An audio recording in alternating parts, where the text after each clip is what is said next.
Hey everybody, it's Tamika with Scrap the World, and I am here with another Scrapbook Pal video. Today we are making a really cute note card set and box combo, and this is using Catherine Pooler Designs Bushels of Love stamp set. So we're going to create the box from scratch as well as these super cute note cards. So come join me as we make this set, and let me show you all of the items that we'll be using to create it. I'll be using Catherine Pooler Designs Bushels of Love stamp set. I'll also be using Sixxiz Thinlits Funky Wreaths, Honeybee Stamps White Gem Stickers, Gold Hearted Mixed Card Pack by Craft Perfect, 24 sheets. This is my third time purchasing this. I love this gold paper pack. Lots of different options for your gold crafting needs. 3D foam squares, Lawn Fawndamentals embossing clear ink pad, also Lawn Fawndamentals gold embossing powder. Items from my stash that I'll be using in this project is an embossing folder. I'll also be using some ribbon. This is a gold trim ribbon that I got from my stash. I'll be using some vellum. I'll also be using some coordinating flowers. Of course, I had some with gold in it, so I definitely had to pick those up. I'll be using an envelope punch board to make my envelopes for my card set. You'll need a paper trimmer. You will also need a corner punch or corner rounder if you want. Some dry adhesive. I'll be using my Easy Runner Grand. You'll need a stamp block, of course your heat tool, and some white cardstock. Start out by cutting down a piece of white cardstock to 3 by 6. I'm using heavy duty 110-pound white cardstock. You can put this on your scoreboard and score it at half at 3 inches, or you can do like I'm doing and match up the ends and use your bone folder to create a secure press.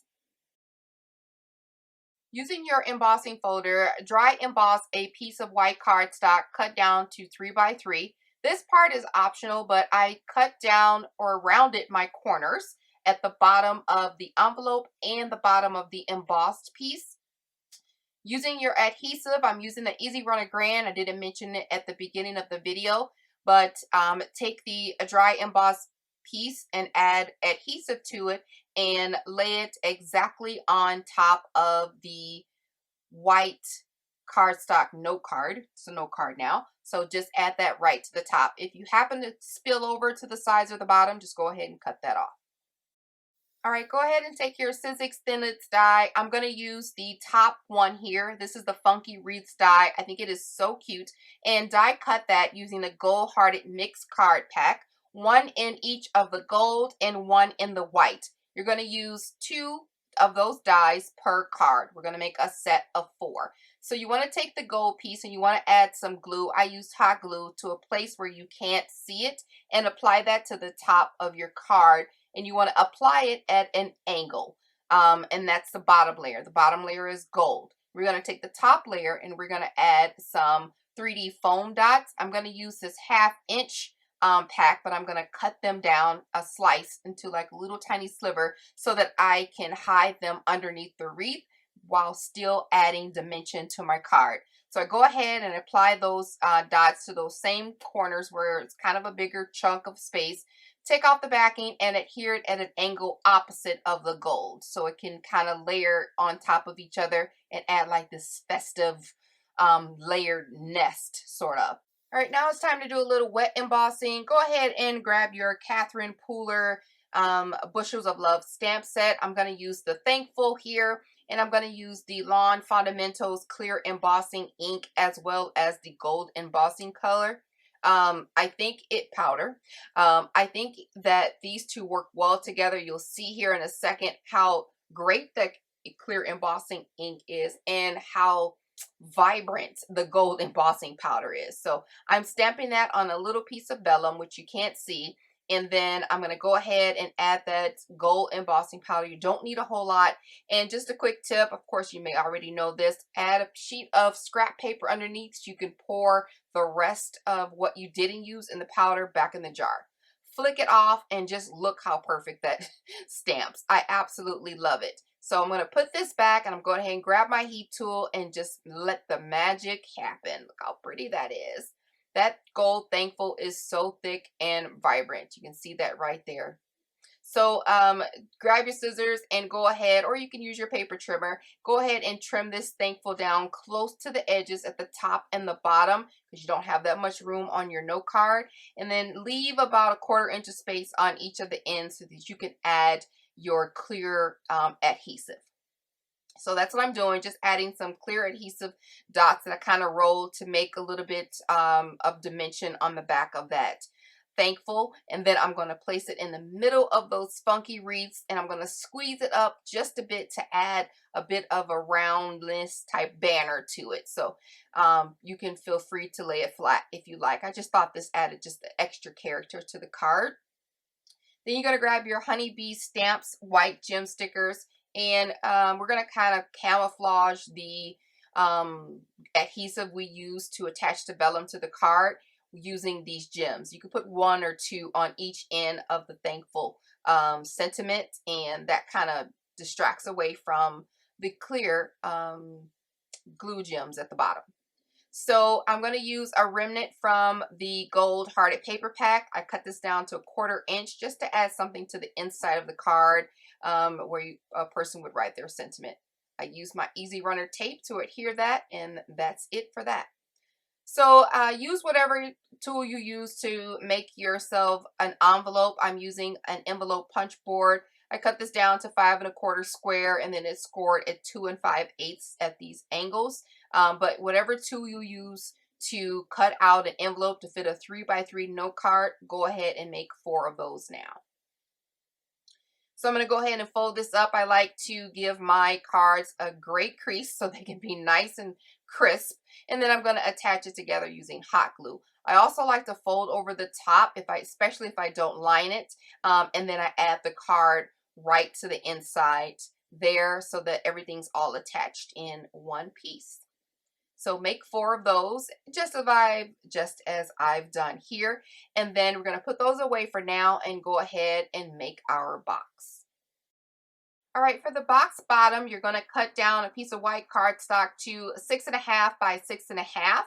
And then you're going to cut down another piece for your lid to 5 1/16 by 5 1/16. I know that sounds weird, but if you want a tight, perfect lid, you're going to have to use this size. And there is the 1/16 right there, the tiny little notch between the 5 and the 5 1/8 and the 5 1/8. So you're going to score your box bottom, the one that's cut at 6.5 by 6.5, at 1.5 inches on all 4 sides. Make sure you give that a great crisp score so that your box can be nice and clean. And then for the box lid, the one that's 5 1/16 by 5 1/16, you're going to score that at 3/4 on all 4 sides. So I'm started out here with the box lid, and you can do the box bottom the same exact way. Go ahead and fold over all of your score marks on all 4 sides of your square. At this point, it's a square, it's not a box yet. And then you want to go open it up and miter all your corners. And that just means cutting the corners, just the 4 little corners, at an angle so that when you close your box, nothing is overlapping or sticking out of the top. Take your scissors and go ahead and cut on the score mark to the score mark at the bottom. Flip it 180 degrees and do the exact same thing to the other side. Just on the score mark to the score mark, not going over. Fold in all your flaps and use some hot glue to secure all of the pieces together onto each other. So that's my last little piece there, just sharing with you, and see how it looks when you miter the corners, just clean and crisp. So very neat. This will be a very tight fitting box. Go ahead and repeat that same exact process with the box bottom, the one that's 6.5 square. All right, my box and lid are all complete and I just love it. I make sure that I use heavy cardstock for this.